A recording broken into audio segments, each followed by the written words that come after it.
Tapi gue nggak pernah ngerasain masakan ibu. Jadi kalau teman-teman mau cuci uang bisa ke tempatnya. Enggak. Ini buat. Boleh. Hi, it's me, your Uncle G.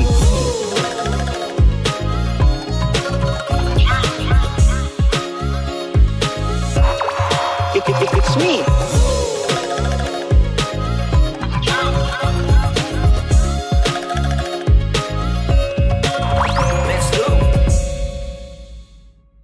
Hey, it's me, your Uncle G. Oke, kali ini gue ngundang orang yang lumayan spesial nih. Jadi Uncle ngundang orang yang spesial nih, dia punya beberapa latar belakang lah dan juga background lah.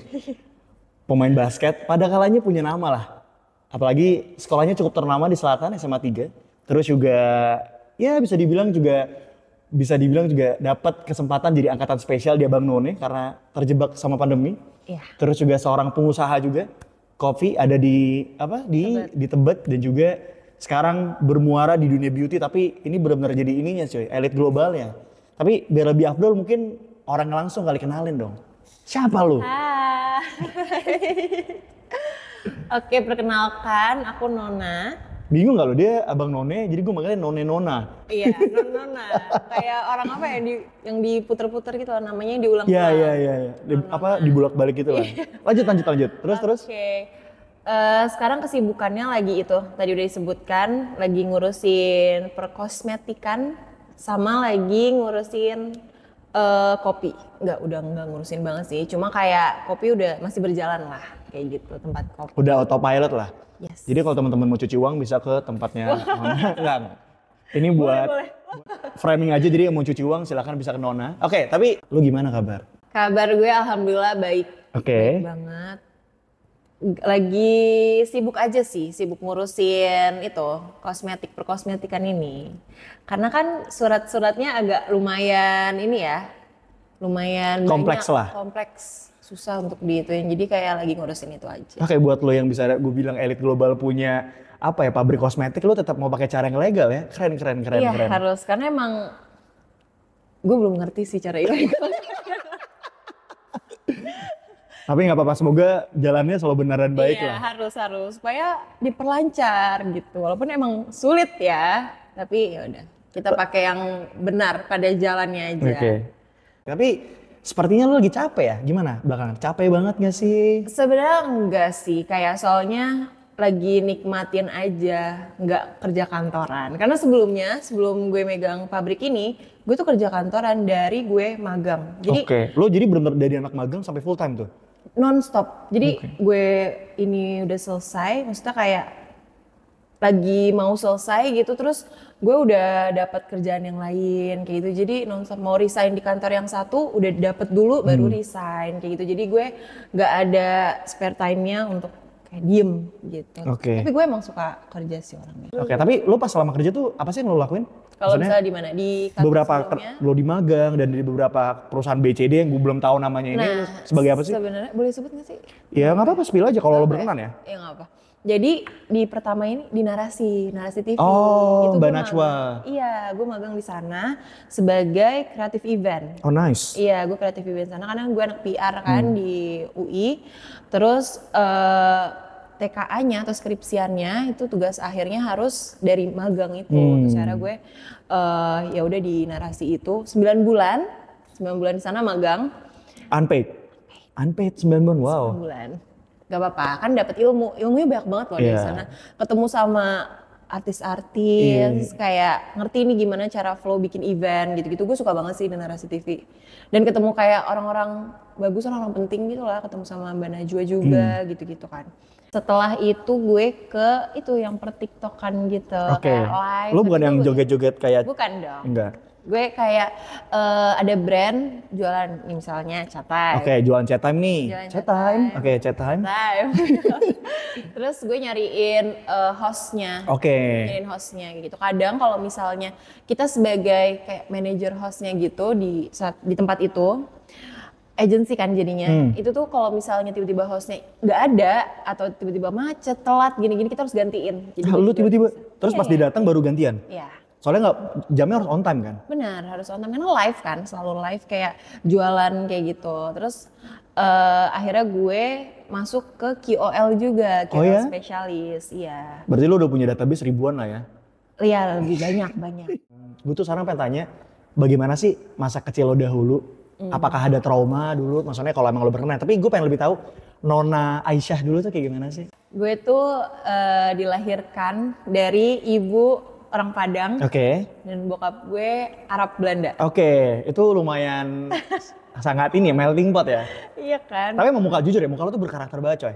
Tapi arahnya lebih ke Belanda ya. Lo punya karakter khas muka orang Belanda beda-beda banget. loh, ada orang kayak mukanya Arab banget, ada yang Belanda banget, kayak gitu, beda-beda loh. Orang ngelihatnya beda-beda. Oh, gue nangkapnya Belandanya, tapi kalau hidung lo emang Arab. Iya ya. Terus udah kayak gitu. Mereka selalu ada sih di samping gue, kayak gitu. Kayak gue nggak pernah dipukul, gue nggak pernah dimarahin, nggak pernah. Sekalipun. Dia punya caranya untuk ngomong ke gue kalau gue ada salah. Tapi nggak yang kayak dasar nggak kayak gitu. Pakai logika, diajak mikir berarti ya. Even adik gue yang cowok nggak pernah dipukul. Harusnya ya, setahu gue nggak tahu kalau misalnya di belakang dia ada itu, tapi nggak pernah dipukul. Adik gue itu pernah ketahuan nakal, gue nggak tahu cara bokap gue ngomong ke dia kayak gimana, cowok sama cowok gitu ya. Tapi adik gue jadi malah respect banget, bukan yang kayak memberontak, jadinya dia malah kayak, duh bokap gue nggak yang marah gitu lagi jadinya. Mungkin kalau misalnya bokap gue meledak-meledak kayak dasar kamu, mungkin dia lebih memberontak, kayak biasa lah, anak kan makin dilarang makin melakukan. Iya. Tapi bokap gue kayak santai banget ngomongnya waktu itu ke dia, terus dia jadi malah kayak, bokap gue kayak gini nggak yang kayak semeledak-meledak itu gitu. Adik gue cuman dia momen yang dia ngomong ke gue, dia inget banget dia dimarahin sama bokap gue itu, dan itu dia takut. Itu cuma satu. Jadi waktu itu dia berantem sama gue. Terus dia mukul gue. Jadi gue tuh pakai celana di rumah. Sebenarnya gue iseng. Jadi dia masih kecil. Gue beda 3 tahun kan sama dia. Terus gue isengin dia, nggak tahu dia ngapain isengin dia. Terus dia tuh sebel sama gue. Terus gue pakai celana pendek, dia tuh mukul paha gue tuh nggak, jadi nyeplak merah. Dia merah. Terus gue nangis kan. Gue bilang ke bokap gue, itu dia dimarahin. Tapi dimarahinnya itu lebih ke nggak boleh kayak gitu sama perempuan. Kayak gitu, karena Nona perempuan, mau dia iseng kayak gimana, tapi jangan main fisik kayak gitu. Gitu deh, cuma dikasih tahu itu doang. Udah sejak itu dia nggak pernah kayak main fisik. Mau gue isengin, gue ngapain dia gitu, tapi dia nggak pernah bales fisik ke gue. Paling cuma yang kayak ngomel-ngomel aja. Ya gimana sih anak adik kakak berantem kayak gitu. Nah sebelum lanjut lagi, tapi itu menarik deh. Tadi ada momen bokap lo itu ngobrol sama adek lo, tapi bukannya malah dia takut, tapi malah jadi makin respect pas adek lo ada kesalahan. Berkenan nggak itu momennya tuh kayak apa? Misalnya dia berantem kan sering ya, atau dia ngerokok deh misalnya. Dia tuh ngerokok dari SMP kayaknya, adik gue. Terus bokap gue tuh misalnya, bokap gue kayak bolehin dia ngerokok, tapi kayaknya belum waktunya deh sekarang, kayak gitu. Cuma bokap gue tuh cara ngasih taunya kayak, kayaknya papa dulu juga SMP pernah nyoba, tapi kayaknya bukan waktunya deh, kayak gitu. Lebih kayak dia ngasih tahu kalau dia juga pernah di situ, tapi papa berhenti karena kayaknya bukan waktunya deh untuk di SMP, habis itu kita ngerokok nantilah kalau misalnya udah SMA mungkin, kayak gitu. Karena papa dulu juga akhirnya mulainya waktu kuliah atau waktu SMA, kayak gitu, lebih dikasih pengertian kayak gitu sih bokap gue. Gitu, bukan yang pakai kekerasan atau gimana tuh. Tapi lo pernah gak sih ngalamin titik terendah? Titik terendah lo? Lo kalau memang misalnya ada lo ngalamin titik terendah tuh kayak apa titik terendahnya? Kalau memang lo berani bercerita ya? Apa ya titik terendahnya? Karena gue tuh orangnya kayak ya udah kayak, makanya itu loh kayak nggak tahu ya itu bagus atau enggak, tapi gue tuh nggak terlalu mikirin yang kayak kepikiran banget gitu loh orangnya. Lo tahu lo kan iya gue tahu cara ngelapinnya gimana gitu. Jadi gue nggak yang kayak nyusruk banget gitu. Tapi gue nggak pernah ngerasain masakan ibu. Gue nggak pernah ngerasain. Demi apa lo? Iya, nyokap gue nggak bisa masak. Pernah nyoba, tapi nyokap pernah nyoba nggak? Iya, cuma kayak dulu pernah gue minta dibawain bekal sama dia, terus kayak hari pertama lagi ospek kuliah loh, terus kayak susah gitu kalau misalnya udah lagi ospek terus harus jajan kantin, nggak tahu kantinnya di mana kan, UI gede gitu ya, terus kayak bawain bekal oke gitu, hari pertama bawain bekal kayak nggak ada rasanya, nasi goreng nggak ada rasanya, terus gue kayak ya udah masih ya udah aja kan, terus kayak mah nggak ada rasanya, besoknya dibawain lagi sama dia asin banget gue kayak yang bener aja, udah deh besoknya nggak usah dibawain lagi. Ya tapi setidaknya lo jujur lah, dan nyokap juga ya udah, nyokap juga menerima juga kayak kayaknya mama nggak bisa masak, mending beli atau kita catering aja. Dari pengalaman lu kenapa semuanya smooth dan baik-baik aja, benar dan baik juga?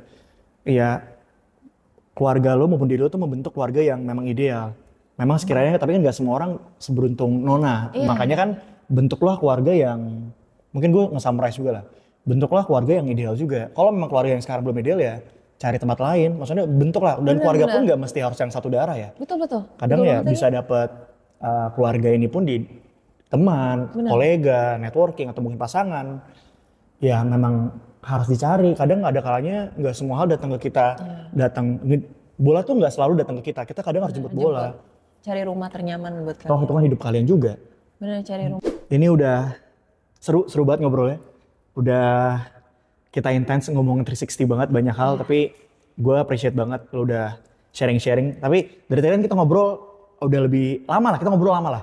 Dan to be honest, tapi gue duduk, maksudnya dari tadi gue duduk ya. Biasanya gue kalau duduk di bangku biasa tuh udah pantat gue pegel.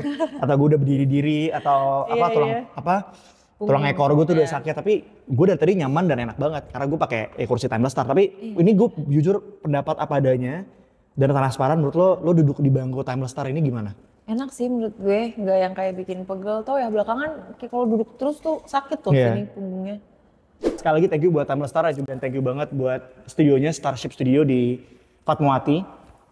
Feel free banget kalau teman-teman mau kesini. Dan kalau buat teman-teman yang mau curhat atau misalnya mau ngutarain baiknya kita ngobrol apa atau ngobrol sama siapa, please langsung aja ke komen. Dan kalau kalian mau cari tahu lebih terkait bangku Timeless Star dan kalian mau punya bangku Timeless Star juga, langsung aja klik link di bawah. Paling itu sih dari gue Uncle G. Aku Nona. See you.